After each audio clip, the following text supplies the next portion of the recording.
জুলাই ঘোষণাপত্রের খসড়া চূড়ান্ত করেছে অন্তর্বর্তী সরকার। আগামী মঙ্গলবার বিকেল ৫টায় গণঅভ্যুত্থানের সকল পক্ষের উপস্থিতিতে জুলাই ঘোষণাপত্র জাতির সামনে তুলে ধরা হবে, এমন তথ্য জানিয়েছে প্রধান উপদেষ্টা প্রেস উইং। এ বিষয়ে আরও বিস্তারিত ঘোষণা করা হবে বলেও জানানো হয় সংবাদ বিজ্ঞপ্তিতে।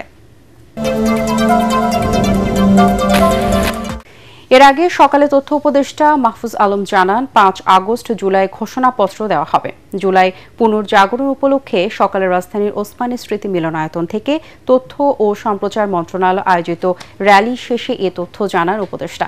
র্যালিতে তথ্য ও সম্প্রচার মন্ত্রণালয়ের কর্মকর্তা কর্মচারীরা অংশ নেন। তাদের হাতে থাকা প্ল্যাকার্ড ফেস্টুনে শোভা পায় অভ্যুত্থানের নানা স্মৃতিস্মারক।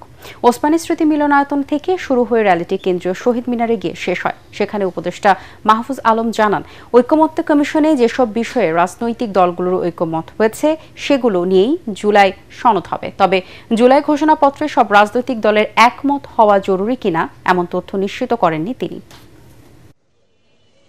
আকাঙ্ক্ষা ছিল যে বাংলাদেশ পরিবর্তিত হবে, সেটার একটা রূপকল্প জুলাই ঘোষণাপত্রে থাকবে এবং এই ঘোষণাপত্র আসলে সবগুলো দলের সিগনেচারের প্রয়োজন হবে কিনা আমরা জানি না এখনো। আমরা মনে করি যে মূলত যেই ব্রড বিষয়গুলোতে সব দলের কনসেনসাস আছে, ঐকমত্য আছে ঐতিহাসিক এবং ভবিষ্যৎ বাংলাদেশের জন্য, সেই বিষয়গুলো এখানে সন্নিবেশিত অলরেডি হয়েছে এবং আশা করি যে ৫ আগস্টের মধ্যে আপনারা দেখতে পাবেন। আজকে হয়তো ঘোষণা হবে যে ৫ আগস্টে বা এর আগেও হয়তো জুলাই ঘোষণাপত্র ঘোষিত হতে যাচ্ছে। জুলাই সনদের ভিত্তিতেই আগামী নির্বাচন ও সংসদ অনুষ্ঠানের দাবি জানিয়েছেন জাতীয় নাগরিক পার্টি এনসিপির আহ্বায়ক নাহিদ ইসলাম। রাজধানীর বাংলা মোটরে দলের অস্থায়ী কার্যালয়ে আয়োজিত সংবাদ সম্মেলনে জুলাই সনদের সাংবিধানিক স্বীকৃতি দেবারও দাবি জানায় এনসিপি। এদিকে আগামীকাল কেন্দ্রীয় শহীদ মিনারের সমাবেশ থেকে নতুন বাংলাদেশের ইশতেহার ঘোষণা করবে দলটি। ঐশী গোস্বামী, প্রমাণ রিপোর্ট। সব মশার বিরুদ্ধে সুরক্ষা দিতে এলো বসুন্ধরা এক্সট্রিম অ্যারোসল, মশার বিরুদ্ধে এক্সট্রিম সুরক্ষা। দেশব্যাপী পদযাত্রা কর্মসূচির পর রাজধানীর বাংলা মোটরের অস্থায়ী কার্যালয়ে দলের শীর্ষ নেতৃবৃন্দদের নিয়ে সংবাদ সম্মেলন করে জাতীয় নাগরিক পার্টি এনসিপি। সংবাদ সম্মেলনে জুলাই সনদের সাংবিধানিক স্বীকৃতির দাবি জানান দলের আহ্বায়ক নাহিদ ইসলাম। বলেন, এই সনদের ভিত্তিতেই আগামী ত্রয়োদশ জাতীয় সংসদ নির্বাচন অনুষ্ঠিত হতে হবে। জুলাই সনদের আইনি ভিত্তি থাকতে হবে। জুলাই সনদের ভিত্তিতেই পরবর্তী নির্বাচনটি হতে হবে।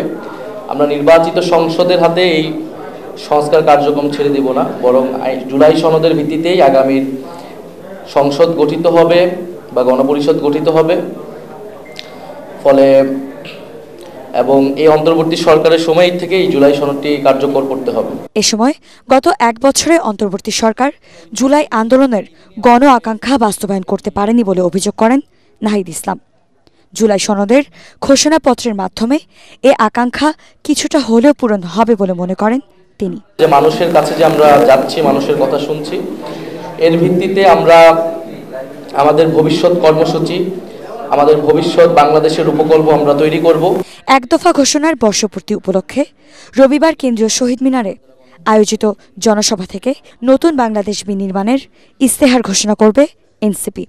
সেখান থেকেই দলের আগামী রূপরেখা তুলে ধরা হবে বলে জানান এনসিপির এই আহ্বায়ক। যারা নির্বাচনকে বাধাগ্রস্ত করতে চায় তারা গণতন্ত্রে বিশ্বাস করে না বলে দাবি করেছেন বিএনপির স্থায়ী কমিটির সদস্য আমির খসরু মাহমুদ চৌধুরী। রাজধানীতে এক অনুষ্ঠানে তিনি বলেন, সংসদের বাইরে সংবিধান সংশোধনের কোনো সুযোগ নেই। আরেক অনুষ্ঠানে স্থায়ী কমিটির সদস্য হাফিজ উদ্দিন আহমেদ বলেন, বিদেশ থেকে এসে কিছু আতেল দেশের রাজনীতি নিয়ন্ত্রণ করতে চায়, যা মানুষ মেনে নেবে না। কামরুজ্জামান রাজীবের রিপোর্ট। বিএনপির সাবেক ভাইস চেয়ারম্যান আব্দুল মান্নানের পঞ্চম মৃত্যুবার্ষিকী উপলক্ষে অনুষ্ঠিত স্মরণ সভায় অংশ নেন আমির খসরু মাহমুদ চৌধুরী। প্রধান অতিথির বক্তব্যে তিনি বলেন, সংবিধানে যদি কোনো সংশোধন করতে হয় তাহলে সেটা করবে সংসদ। তার জন্য জনগণের কাছ থেকে ম্যান্ডেট নিতে হবে। যারা বাংলাদেশের আগামীর গণতান্ত্রিক প্রক্রিয়াকে বাধাগ্রস্ত করতে চাচ্ছে তারা সংসদীয় পদ্ধতিতে বিশ্বাস করে না। রাজনৈতিক সংস্কৃতি বদলাতে না পারলে কোনো সংস্কার কাজে আসবে না বলে মন্তব্য করেন বিএনপির এই নেতা। সংসদীয় গণতন্ত্রের মধ্যে সবকিছু আছে, নতুন করে আবিষ্কার করার কেউ দরকার নাই। যারা এখন আবিষ্কার করার চেষ্টা করছেন তারা সংসদীয় গণতন্ত্র বুঝেন না। কনস্টিটিউশনাল বিষয়ে যদি কোনো অ্যামেন্ডমেন্ট আনতে হয় সেটা সংসদের মধ্যে থেকে করতে হবে আমাদের। সেটার জন্য ম্যান্ডেট আপনি জনগণ থেকে নিতে পারেন, প্রত্যেকটি দল হতে হবে সংসদের মধ্যে। স্বচ্ছতার সাথে যদি আপনাকে করতে হয়, গণতান্ত্রিক প্রক্রিয়ার মাধ্যমে যদি কোনো পরিবর্তন আনতে হয়, সংসদের বাইরে সেটা করার কোনো সুযোগ নেই।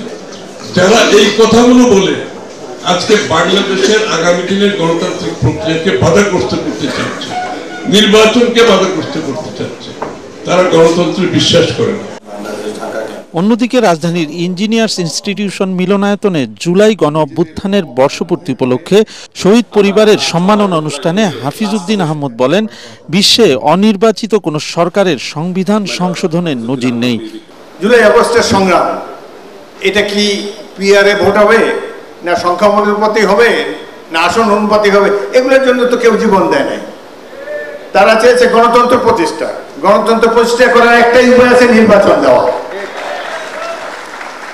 আপনারা যারা মহারথী একবার ক্ষমতার মজা পেয়ে গেছেন, এখন তো আর যেতে চায় না, এখন খালি ঘোরায় আর পেঁচায়। সংস্কার তো একটা দরকার, যে তত্ত্বাবধায়ক সরকারের অধীনে নির্বাচন হবে, দ্যাটস অল।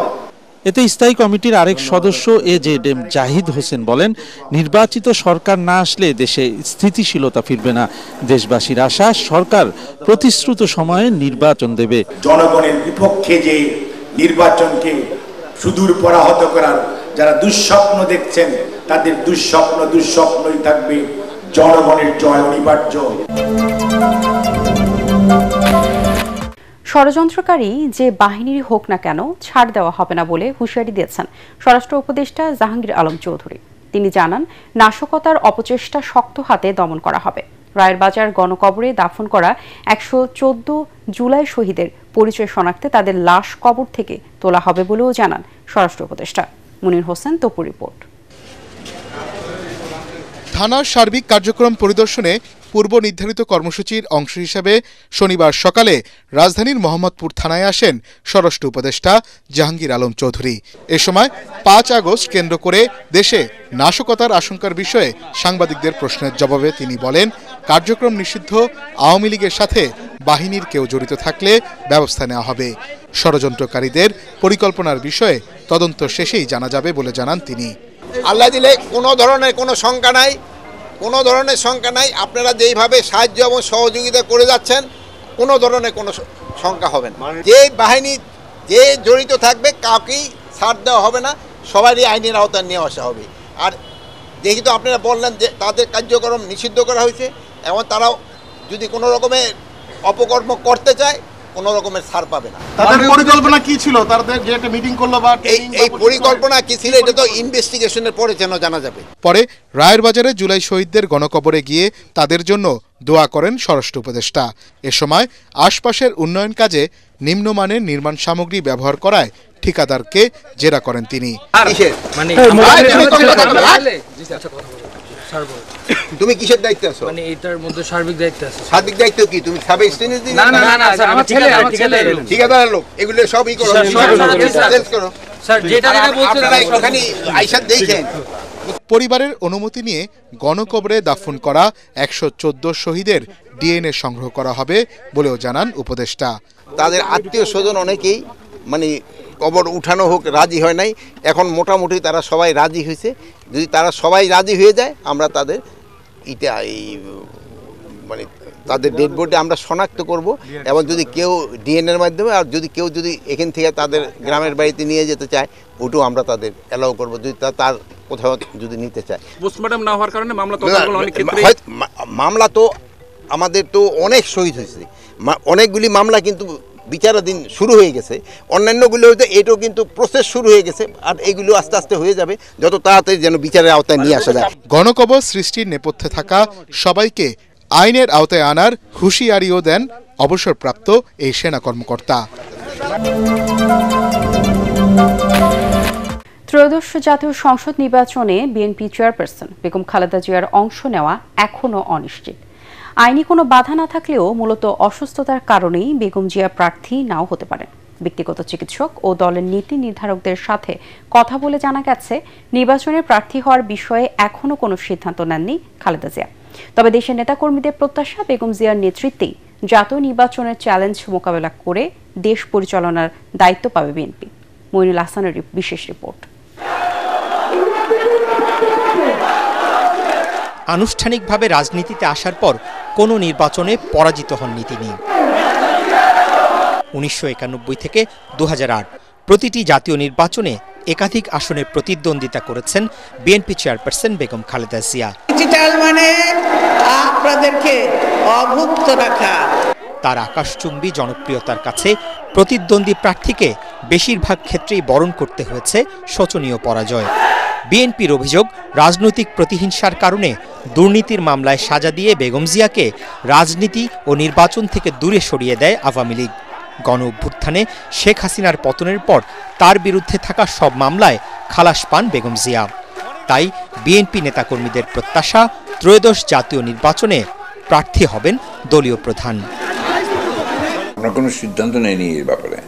এটা সিদ্ধান্ত নিলে ম্যাডামের তো ইলেকশন ক্যাম্পেইন করতে হবে না, ম্যাডাম দাঁড়াতে চাইলেই দাঁড়িয়ে যাবেন। তো আমরা সেই ব্যাপারটা এখনও পার্টিতে আলোচনা হয়নি এবং ম্যাডামের কনসেন্ট আমরা পাইনি, এগুলোর আলোচনার মধ্যে আছে। তিনি জাতীয় নেতায় পরিণত হয়ে গেছেন। গণতন্ত্রের ব্যাপারে তিনি অভিভাবক। বিএনপি তাকে শুধু বিএনপির সম্পদ মনে করে না, বিএনপি মনে করে যে তিনি বাংলাদেশের সম্পদ, গণতন্ত্রের সম্পদ। লন্ডনে 4 মাসের চিকিৎসা শেষে অনেকটাই সুস্থ হয়ে ওঠেন সাবেক এ প্রধানমন্ত্রী। তবে সম্প্রতি তার শারীরিক জটিলতা দেখা দিলে গভীর রাতে আবারও হাসপাতালে যেতে হয় বেগম জিয়াকে। ফলো আপ চিকিৎসার জন্য বিএনপি প্রধান আবারও লন্ডন যাচ্ছেন বলেও খবর গণমাধ্যমে। সারা জাতি, দল সবাই প্রত্যাশা করে তিনি আগামী জাতীয় নির্বাচনে অংশগ্রহণ করবেন। তবে সেটা মাননীয় দেশনেত্রী বেগম খালেদা জিয়ার নিজের ইচ্ছারও একটি বিষয় আছে। ওনার স্বাস্থ্যের অবস্থাও আমাদের বিবেচনা নিতে হবে। সব কিছু মিলিয়ে এই সিদ্ধান্তটা জানার জন্য, দেখার জন্য আরও অপেক্ষা করতে হবে। নীতি নির্ধারকরা জানান, বেগম জিয়া প্রার্থী হলেও ত্রয়োদশ জাতীয় নির্বাচনে দলের ভারপ্রাপ্ত চেয়ারম্যান তারেক রহমান সশরীরে উপস্থিত থেকে বিএনপির নেতৃত্ব দেবেন।